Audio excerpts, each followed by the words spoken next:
Ассалаумағалейкум, қалдарыңыз қалай достар? Мен бүгін лого дизайн жайлы кітап сатып алдым. Енді сол кітаптан сразу практиковаться етем. Бүгінгі осы бет түсті маған, және де бүгін осы беттен практиковаться етіп үйренетін боламыз. Ал кеттік. Ең бірінші біз color sync дегенді бастайық. Соны бастай берейік. Кішірет қояйын пока.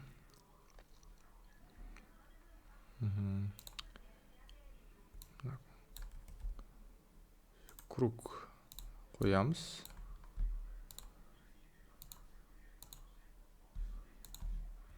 Ctrl-S, Ctrl-F.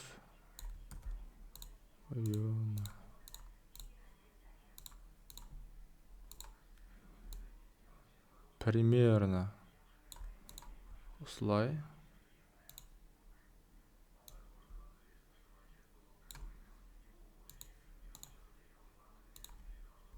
Ctrl-S, Ctrl-S, Ctrl-F.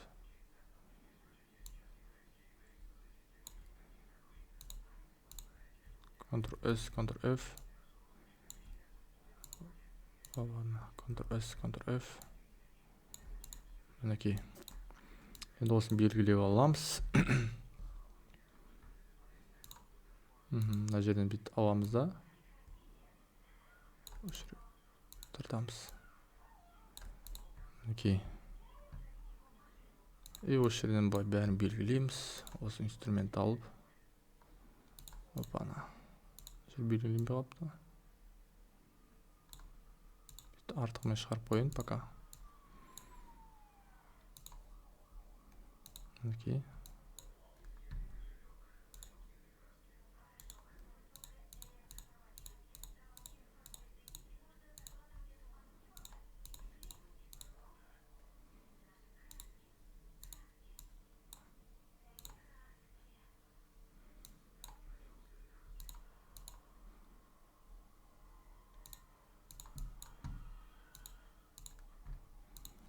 Пипеткімен мына жерден цвет таңдай салайық, біз қиналмай.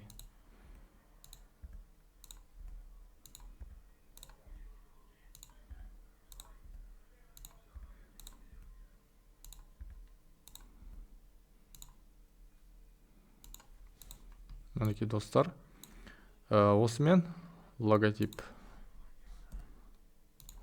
мінекей дайын болды.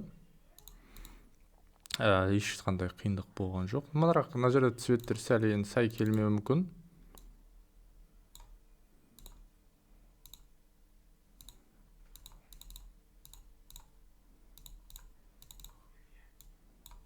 Деген сияқты. Мінекей бір логотип дайын болды.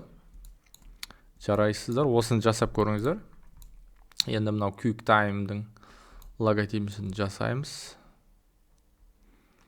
QuickTime дейді. Менде бір мынандай метод бар да. Көшіріп аламыз. Осыны қайталайтын боламыз.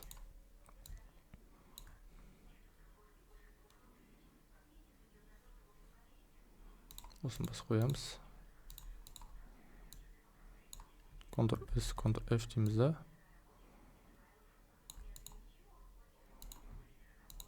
Ctrl-S, Ctrl-F.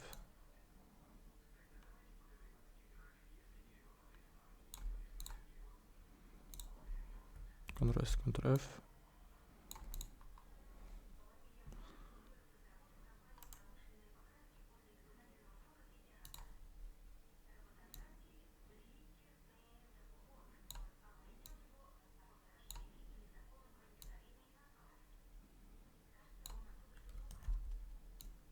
Окей.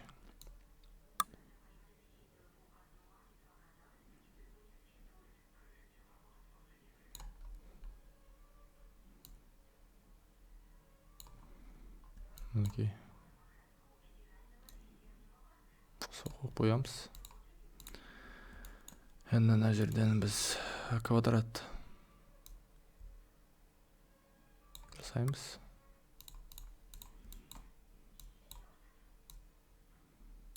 аламыз да.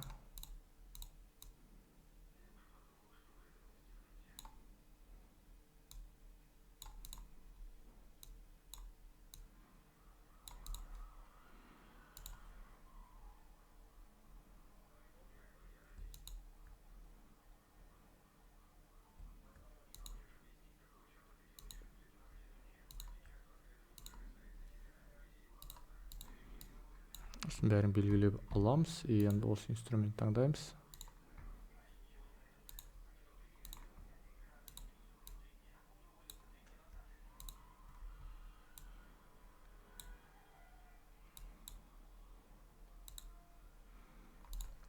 Енді осыны алып, Ctrl-S, Ctrl-V дейміз.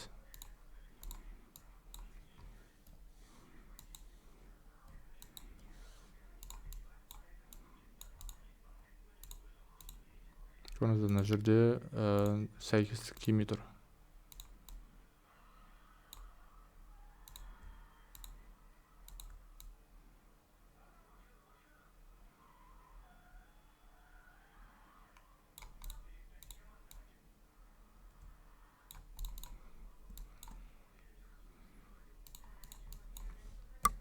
Пипеттің нүктесін таңдаймыз. Мінекей достар, осымен екінші логотип жасап тастадық. Енді келесі логотип жасаймыз. Бұл осы логотип жасаймыз.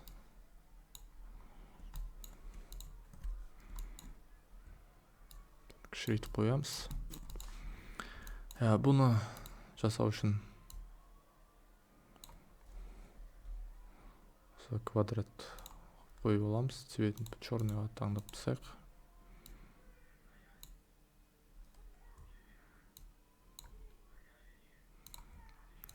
Төрт жағынан, үш жағынан ұстаймыз, үстіп тартамын.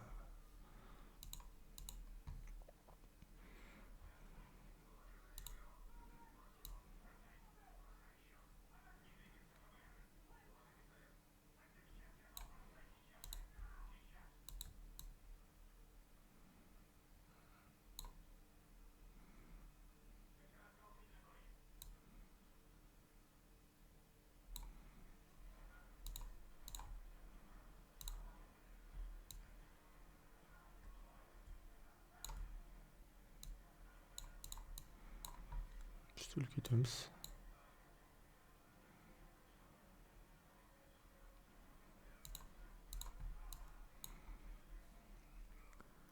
Объект разобрать. Окей дейміз.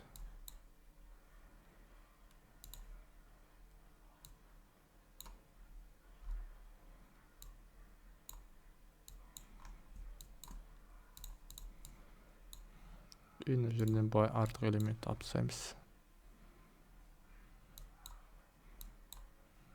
Қостасаймыз.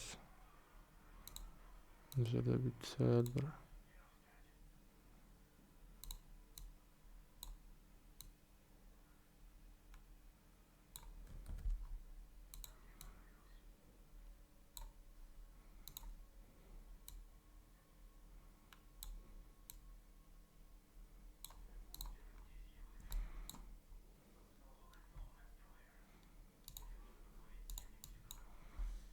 пипетмен таңдаймыз.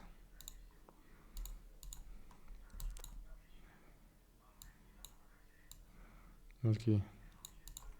Сделанный лучше идеального дейді. Осы жасап көріп жатырмыз. Енді осы логотип жасаймыз.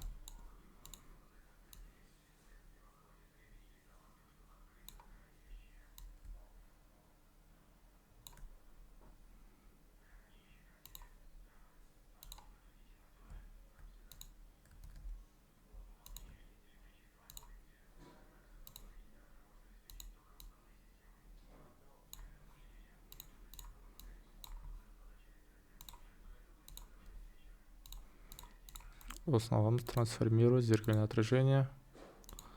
Горизонтально копировать.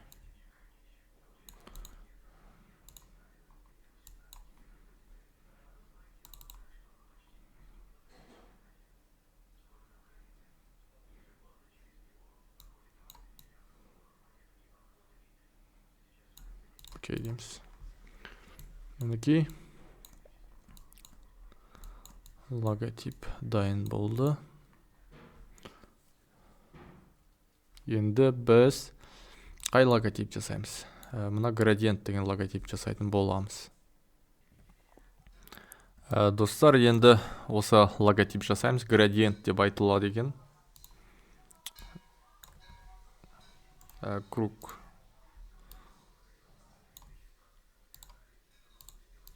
Кругты қойып аламыз.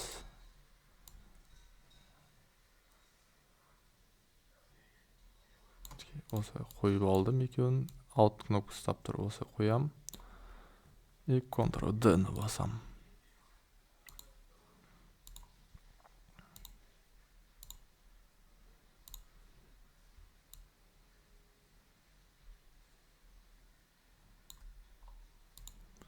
Мінекей.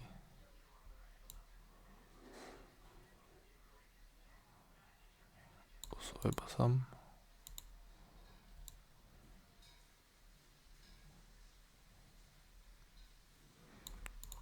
Окей.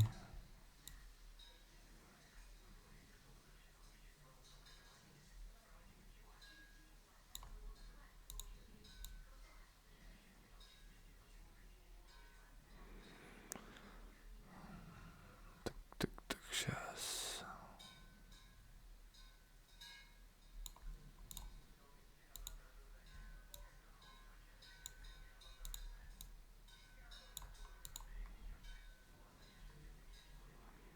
Мына жерде квадратты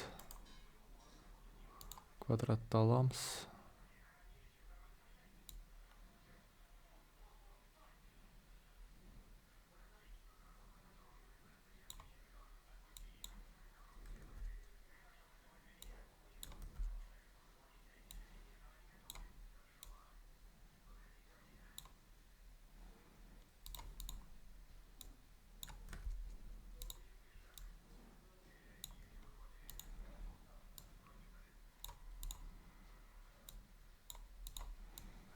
Осы белгілеп аламыз. Осы инструмент аламыз.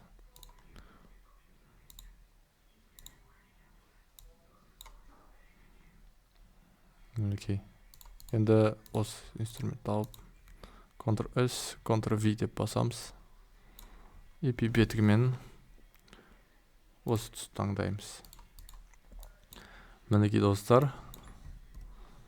Осымен біздің 5-ші логотип дайын болды. И енді келесі логотип жасаймыз. DBX дейді мына жерде. Легкий логотип екен. Бүйтіп круг қойып аламыз. Қалыңдығын көбейтеміз.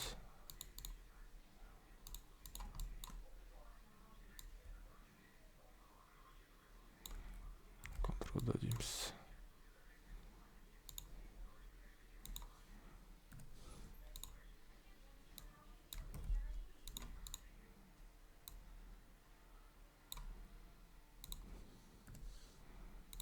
Сынауымызды айналдырамыз. Ойбай, Ctrl-S, Ctrl-F деп баспаппыз. Енді барып айналдырамыз.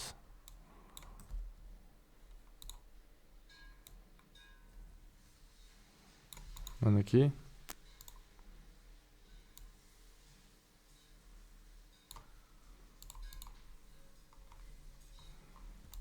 Мына жерге апарып көшіріп қоямыз. Мінекей достар, осымен логотип дайын болды. Тағы да бір логотипіміз. Объект разобрать. Окей. Осын başlayамыз. Мінекей. Енді қайсын мен жасай алам. Опа, мені мынау ұнап тұр. Маған ұнап тұр. Точкадан жасаған логотиптер екен.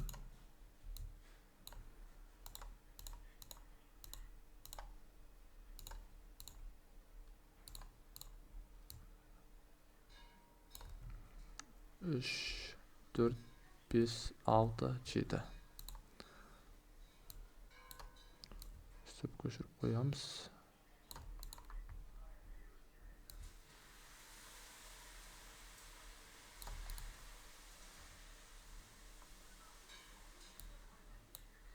жерден бүйтіп көшіріп қоямыз.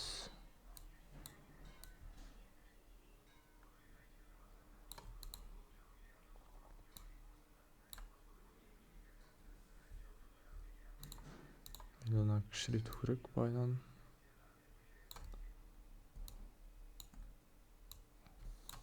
Пока көшіріп тастаймыз ау деймін.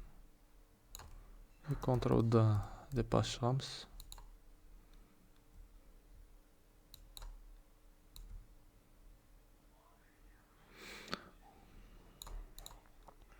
Бұны тағы да бүйтіп кішірейтеміз. Ctrl-D деп басып шығамыз.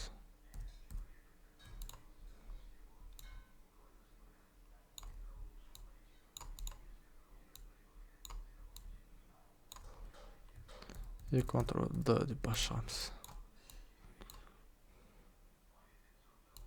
Все, мына логотип дайын. Енді қайсын жасай аламын мен? Опа, ана логотип жасау керек сияқты. Сейчас. Мына логотипті жасағым келіп тұр мен. Blu-ray диск дейді. Бұны жасау үшін Ctrl-S, Ctrl-V деп қойып қоямын.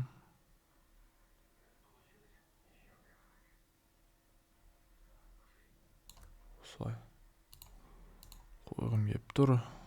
И сосын квадрат.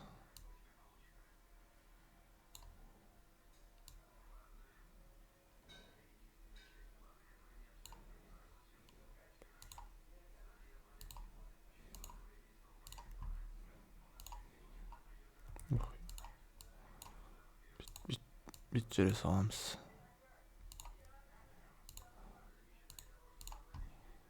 Үстемізді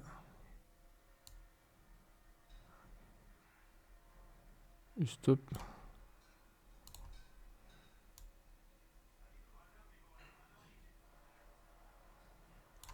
осындай логотип. И мына жерден короче көтеру керек сияқты. И және мына жерден осылай Ctrl-S, Ctrl-V дейміз да. Или осылай ма? Осылай қоямыз. И белгілеп аламыз.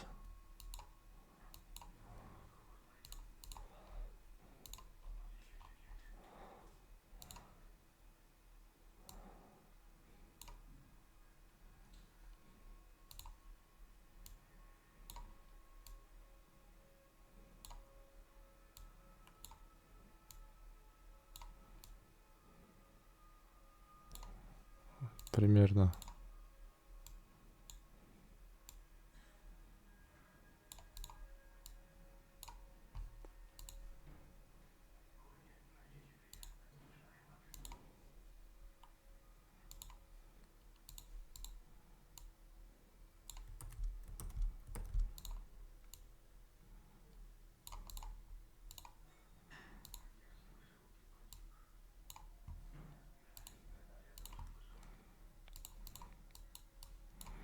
И пипеткімен түсін таңдаймыз.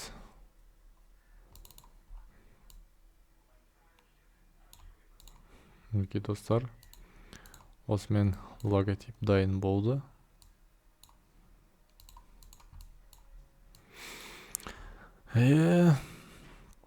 Өйстіп жасап келе жатырмыз. Енді негізі мыналарды жасауға болады. Мынау и мынаны. Енді мен бұны кейінге қалдырғым келіп отыр. Бүгіндікке жеткілікті. Әжептәуір логотип жасады, кәдімгі танымал брендтердің логотиптері. Опа, ана жерде бір минус көріп тұрмын. Разгруппировать.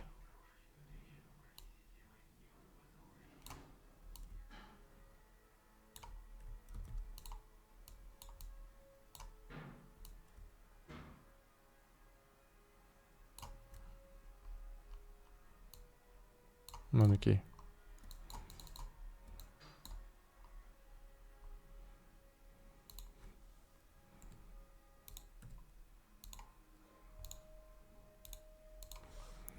мінекей осымен логотип дайын. Әжептәуір логотип жасап тастадық.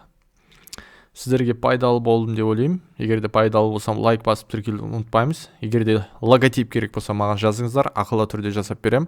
Жарай, жақсы, сау болыңыздар.